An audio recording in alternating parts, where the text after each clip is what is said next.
अस्सलाम वालेकुम। अच्छा स्टूडेंट्स, हमारे साथ स्टूडेंट मौजूद है अमार, ठीक है, जो ऑलरेडी कहीं पे जॉब कर रहा है, अदारा नहीं बताना चाहते हम। तो उसने क्वेश्चन किया जो कि काफ़ी ज़्यादा गर्ल्स का बॉयज़ का सवाल भी है, राइट, और जिसमें मैं नाम लेना चाहता हूँ रिमशा का, जिसका मैंने पहले ही आपको बता रहा था। जिस तरह आप ये फ़ोन करते हो ना, इस तरह एक रिमशा नाम की लड़की है और 2-3 और हैं। बाकी पंजाब पुलिस वाली गर्ल्स नाराज़ ना हो जाएं, अगर मैं किसी का नाम लूँ ना तो वो नीचे मुझे एसएमएस आने शुरू होते हैं, सर आपने उसका नाम लिया, आपने मेरा नाम नहीं लिया, क्या हमें आपसे प्यार नहीं है, क्या हम आपकी कदर नहीं करते, आप भूल गए, आप बदल गए हैं। एक तो पता नहीं, एक एसएमएस मुझे बहुत आता है व्हाट्सएप पे कि आप बदल गए हैं। अरे मैं बदला ज़रा भी नहीं हूँ, मेरे पास टाइम नहीं है, बदला मैं हुई नहीं, बदल सकता ही नहीं मैं, ठीक है।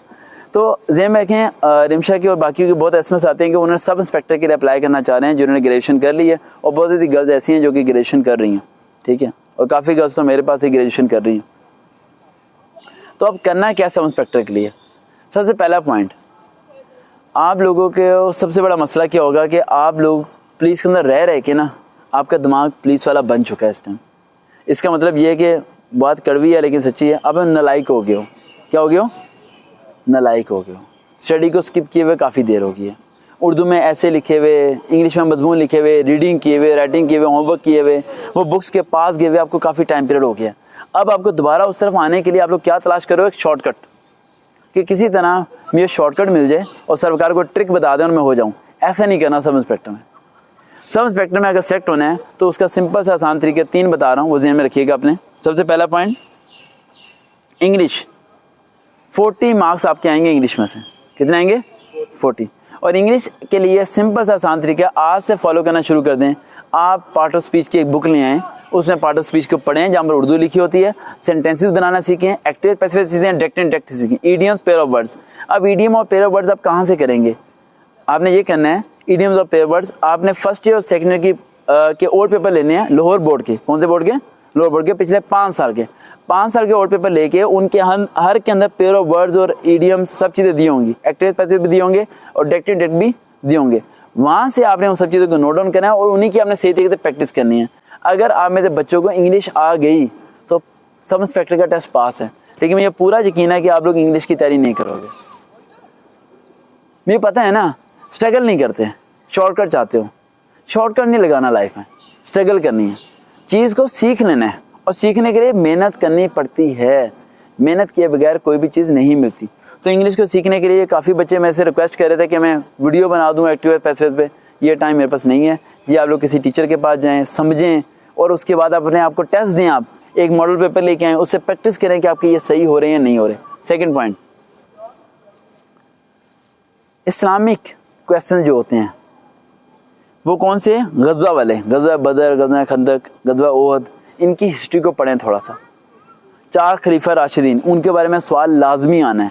ये सवाल कंपल्सरी क्वेश्चन है, इनके बारे में आपको प्रॉपर्ली स्टडी होना चाहिए। अगला पॉइंट, फेल होने की वजह। फेल होने की वजह साथ साथ बतानी चाहिए। फेल होने की वजह होती है टाइम मैनेजमेंट। क्या होती है? बहुत ज़्यादा बच्चे मेरी वीडियो सुनेंगे, स्ट्रगल करेंगे, तैयारी करके जाएंगे, लेकिन 100 MCQs उनसे वो नहीं पाते। और 100 MCQs में मसला क्या होता है कि आपने क्वेश्चन को पढ़ना और सर्कल को फिल करना है। क्वेश्चन पढ़ना और सर्कल को फिल करना है। जब भी आप लोग सर्कल को फिल करके दोबारा क्वेश्चन पढ़ने जाते हो तो आप क्वेश्चन को 2 बार ही पढ़ते हो। कितनी बार पढ़ते हो? और आप कम से कम 0.5 सेकेंड आप अपने वेस्ट कर देते हो। आपने करना है कि आपने क्वेश्चन को पढ़ना है, लेकिन हाथ में हैंड वॉच होनी चाहिए। क्वेश्चन को आपने पढ़ना है और ऑप्शन की जगह आपने डॉट लगा देना है, फिर दूसरे की जगह डॉट लगा देना है, तीसरे की जगह डॉट लगा देना है। और जब आपका टाइम 20 मिनट रहता हो तो आपने बुकलेट बंद करनी है और सर्कल को फिल करना शुरू हो जाना है जहाँ जहाँ डॉट्स हैं। इस तरह आपकी सर्कल फिल करने की स्पीड क्या हो जाएगी? तेज़ हो जाएगी, और आप टाइम को क्या कर लोगे? मैनेज कर लोगे बआसानी तरीके से। समझ आ गया? टाइम मैनेज करना सीखो। ये ना हो कि आप कर रहे फॉलो। चलो, तो जो से एक बार जब रखना है कि ये ना हो कि एंड पे डॉट ही लगाते रहो, टाइम अप हो जाओ, डॉट वाला पेज गया तो गए आप, ठीक है। तो ये 15 मिनट पहले उसे फिल अप भी करना है आपने लाजमी। अगला पॉइंट, आपका जनरल साइंस, जिसमें आप काफ़ी ज़्यादा फेल हो जाते हो सब इंस्पेक्टर के अंदर, क्योंकि जनरल साइंस में साइंस के मतलब भी आ जाता है, उसमें आपके मैथमेटिक्स के क्वेश्चन भी डालना शुरू हो जाते हैं, उसमें जीके की नॉलेज भी डालना शुरू होते हैं। सारी चीज़ें मिक्स और गपला किया होता है उसके अंदर। उसमें कुछ समझ में नहीं आ रहा था कि उसका हम क्या करें। उसके लिए आप क्लास 7 या 8 क्लास की जनरल साइंस की बुक ले लें, क्लास 7 और 8 की जनरल साइंस की बुक, और जनरल साइंस की बुक के टॉप जो MCQs है ना चैप्टर के, जैसे ग्रीन हाउस इफेक्ट हो गया, एसिड रेन हो गया। अब बड़े बच्चे सवाल पूछते हैं कि सर जी सब इंस्पेक्टर के पेपर में एसिड रेन का क्या लेना देना। देखो जब वो क्वेश्चन दे रहे होते हैं ना, अब समझना मेरी बात को, जब वो क्वेश्चन दे रहे होते हैं, आपको भी जब क्वेश्चन दे रहे होंगे और आपको भी, तो उनके माइंड में एक होता है कि ये जो जीडी पायलट आया हुआ है ना, इसके साथ जो लोग आए हुए हैं ना वो सेम डिग्री करके आए हुए हैं।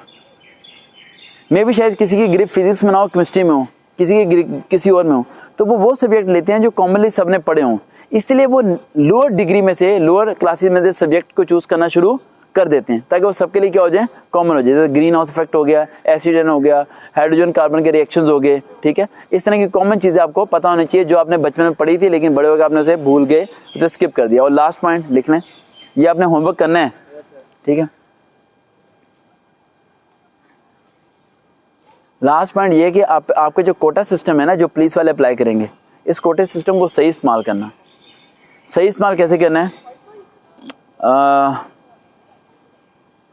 लड़का था फजील, सब इंस्पेक्टर का टेस्ट पास हुआ उसका, और पास होने के बाद इंटरव्यू के लिए वो गया, इंटरव्यू हुआ उसका और उसे कॉल नहीं आई, ठीक है, फाइनल की। तो उसने भी कुछ बातें बताई। उसने कहा सर जी दाल में कुछ काला है, या सारी की सारी दाल ही खाली है। तो इसका मतलब, कहने का मतलब ये कि जितने बच्चे गर्ल्स बॉयज मेरे पुलिस में गए हुए हैं, मेरे लिंक्स बनाओ। मैंने उस दिन भी आपको ये कहा था, अपने लिंक्स बनाओ, जितने लिंक्स बना सकते हो बनाओ, और अगर किसी का कोई लिंक नहीं है तो मेरे से लिंक बना ले, ठीक है। जहाँ तक हो सके कि मैं सपोर्ट करूँगा, एफर्ट करूँगा, लेकिन कोशिश करे कि वो पेपर के अंदर मार्क्स जितने ज़्यादा गेन कर सकते हैं ना, और वो गेन करे इस मार्क्स को जितना हो सकता है। और इंटरव्यू में सबसे ज़्यादा फेल होने की वजह आपकी ये होगी कि आपको इंग्लिश नहीं आती होगी।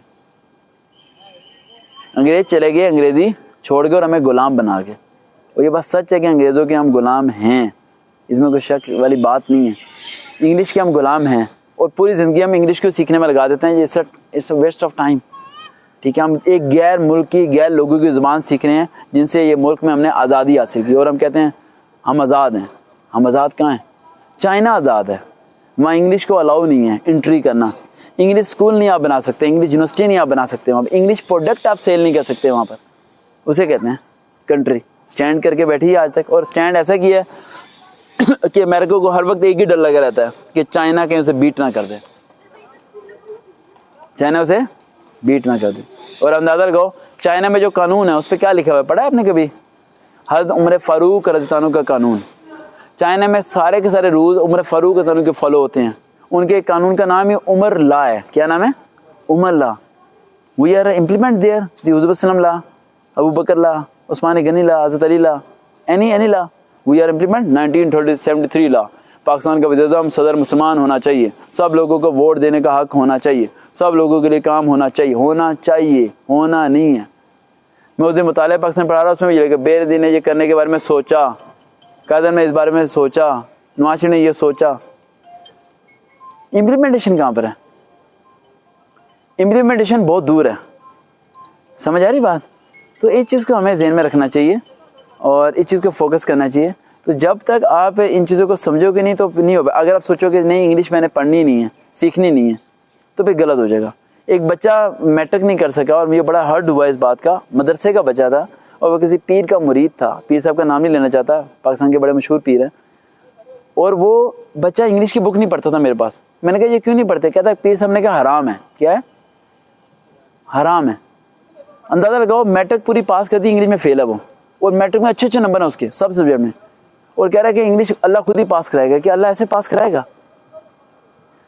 अब जब मैं पता ही है कि हम अंग्रेज़ों के गुलाम हैं तो अंग्रेज़ी सीख ही लो, अंग्रेज़ी सीख ही लो। और ये कोई मुश्किल काम नहीं है। वो मुश्किल काम ये है कि ऐसे बंदे को तलाश करना जिसे खुद को इंग्लिश आती हो, क्योंकि पाकिस्तान में 99% वो लोग इंग्लिश सिखा रहे हैं जिन्हें खुद को इंग्लिश नहीं आती। मसला ये है यहाँ पर सिखाने वाला सही बंदा नहीं है। तो इस चीज़ का अगर आप कर लें, इंग्लिश अगर आपको सही नहीं आती, मैं रिपीट अगेन, आप फेल हो इंटरव्यू में। रिमशा मैं आपको बता रहा हूँ, आप फेल हो 100%।